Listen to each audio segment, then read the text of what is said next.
તો એક ખૂબ જ મોટા અને દુઃખદ સમાચાર જાણીતા ગઝલ ગાયક પંકજ ઉધાસનું નિધન થયું છે। 72 વર્ષની ઉંમરે તેમણે અંતિમ શ્વાસ લીધા છે। લાંબા સમયથી તેઓ બીમાર હતા।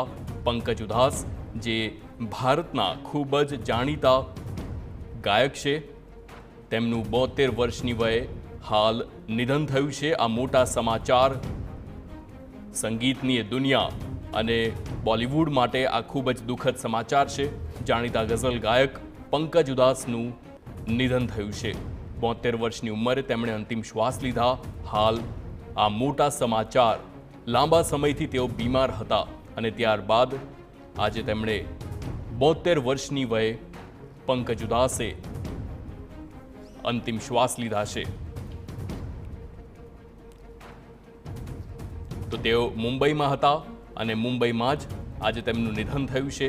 લાંબા સમયથી તેઓ બીમાર હતા અને ત્યારબાદ આજે 72 વર્ષની ઉંમરે અંતિમ શ્વાસ લીધા છે।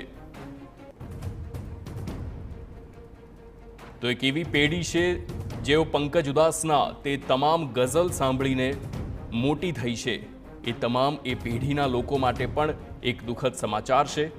કારણ કે ગઝલ ગાયક જેમની ગઝલો સાંભળીને, જેમના ગીતો સાંભળીને જે લોકો મોટા થયા છે, તો તેમનો જન્મ જેતપુરમાં થયો હતો અને ત્યારબાદ તેઓ હાલ મુંબઈમાં તેમણે અંતિમ શ્વાસ લીધા છે। 72 વર્ષની ઉંમરે પંકજ ઉધાસનું નિધન થયું છે। પંકજ ઉધાસ જેઓ લાંબા સમયથી બીમાર હતા, તેમની સારવાર ચાલતી હતી। જેતપુરમાં 17 મેના રોજ 1951માં તેમનો જન્મ થયો। આઝાદ ભારતમાં તેમનો જન્મ જેતપુરમાં, રાજકોટના જેતપુરમાં, અને ત્યારબાદ 1951 બાદ તેઓ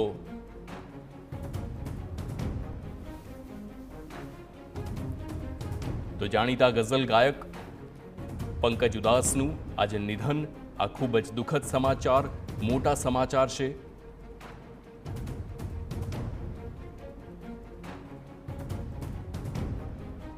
તો શાયર મુકુંદ ચોકસી આપણી સાથે જોડાઈ ગયા છે, આપનું સ્વાગત છે।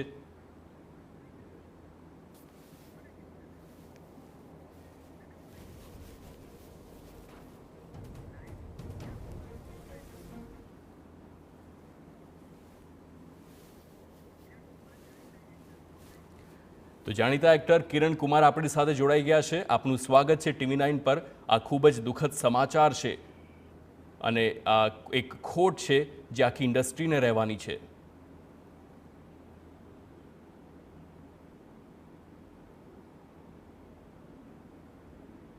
આપને અવાજ આવી રહ્યો છે કિરણભાઈ?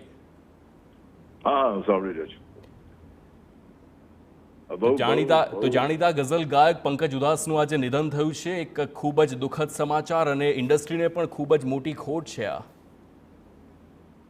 હા, બહુ દુઃખદ સમાચાર છે અને દિલ મારું બહુ દુખે છે આજે।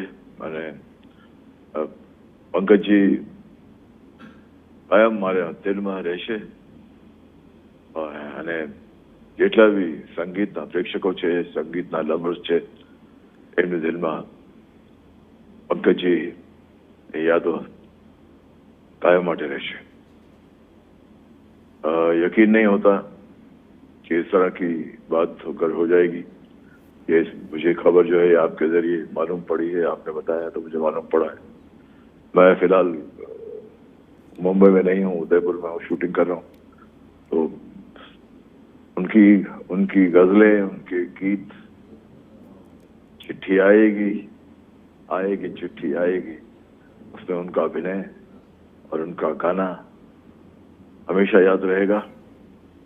और मेरी भावपूर्ण श्रद्धांजलि છે એમની પરિવારને અને બધા संगीत प्रेमियों ने। किरण भाई, आपकी कुछ यादें उनके साथ, आपकी मुलाकात कब आखिरी वक्त पे उनके साथ हुई थी, कुछ आप बता सकते हैं? काफी टाइम हो गया जब उनसे मेरी मुलाकात हुई थी। मुझे ठीक से याद नहीं है कि कब मुलाकात हुई थी, लेकिन उनसे जब भी मुलाकात होती थी तो हमेशा बहुत ही वेल ड्रेस्ड रहते थे, हमेशा स्पीक एंड स्पैन रहते थे, बिल्कुल कपड़े बहुत अच्छे होते थे, बिल्कुल बहुत ही खूबसूरत आदमी थे वो, जितने खूबसूरत वो आदमी थे उससे कहीं ज्यादा खूबसूरत उनकी आवाज थी। और मैं क्या कहूँ, मैं इस समाचार जो તમે લોકો મને આપ્યું છે, મારી બુદ્ધિ કામ નથી કરી, અને મારા માટે તો એવું લાગે છે કે કાળા વાદળો જે છે અહીંયા શૂટિંગ કરી રહ્યો છું, કાળા વાદળો મારા સર પર મંડરાઈ રહ્યા છે। બિલકુલ કિરણ કુમાર, આપનો ખૂબ ખૂબ આભાર TV9 સાથે જોડાવા બદલ। તો આપણે સૌ નિશબ્દ થઈ ગયા છે આ ખૂબ જ દુઃખદ સમાચાર। તો શાયર ડૉક્ટર મુકુલ ચોકસી આપણી સાથે જોડાઈ ગયા છે, આપનું સ્વાગત TV9 પર। મુકુલભાઈ, આ ખૂબ જ દુઃખદ સમાચાર, જ્યારે 72 વર્ષની ઉંમરે પંકજ ઉદાસનું નિધન થયું છે।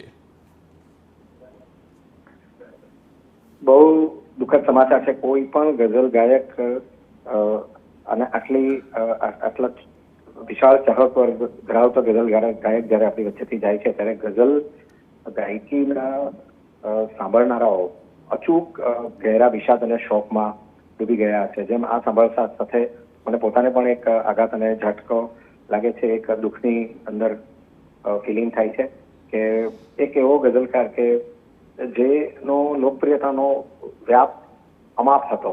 અમે જ્યારે યંગ હતા, જુવાન હતા, ત્યારે એ જમાનો હતો કે જગદીશસિંહ, મહેદી હસન, ગુલામ અલીજી આ બધાને સાંભળતા, ત્યારે પંકજ ઉદાસ એક એવો સ્વર હતો કે જેની લોકપ્રિયતા અનેક ગઝલ ગાયકો કરતા ઘણી વધારે હતી। યંગ ઉંમર, દેખાવડો ચહેરો, એકદમ એટિકેટમાં રહેવાનું, અને ત્રણ ભાઈઓ, મનહર ઉદાસજી ગુજરાતી અને પંકજ ઉદાસજી હિન્દી ઉર્દુ, તો આ કોમ્બિનેશન, અને નિર્મલ ઉદાસ ત્રીજા ભાઈ, તો ઉદાસ બંધુઓનો એક આખો એરા હતો, એક આખા 3-4 દાયકા છે। મનહરજી તો હજુ પણ એટલા જ સક્રિય છે, તો એક મનહરભાઈ, પંકજભાઈ, એ બંનેનો એક ડીઓ હતો કે હિન્દી ઉર્દુ ગઝલ તો પંકજજી અને ગુજરાતી ગઝલ તો મનહરજી। તો આ આખો દાયકો યાદ આવે છે કે बड़े दिनों के बाद हम बेवतनों को याद, वतन की मिट्टी आई है, चिट्ठी आई है, અને ચાંદી જૈસા રંગ તેરા, સોને જૈસે બાલ, એક ही धनवान गोरी, बाकी सब कंगाल। તો લોકો બિલકુલ ડૉક્ટર મુકુલ ચોકસી, આપ અમારી સાથે જોડાયા તે બદલ આભાર। તો આ ખૂબ જ દુઃખદ સમાચાર છે। તેમની ગઝલો જે 3 થી 4 દાયકાના લોકો તેઓ સાંભળતા આવ્યા છે।